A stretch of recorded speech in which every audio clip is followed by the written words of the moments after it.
Pon mga kaidol. Nawa karon din sa muang balay sa akong ugangan no.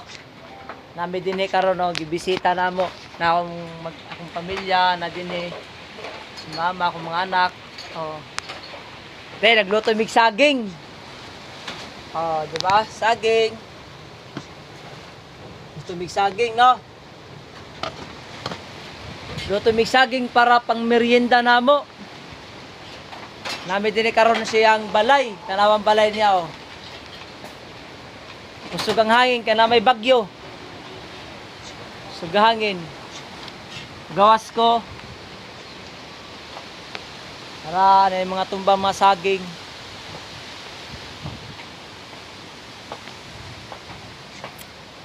Oh, tanawang balay niya. Oh. Kaya mo sulod ang aswang.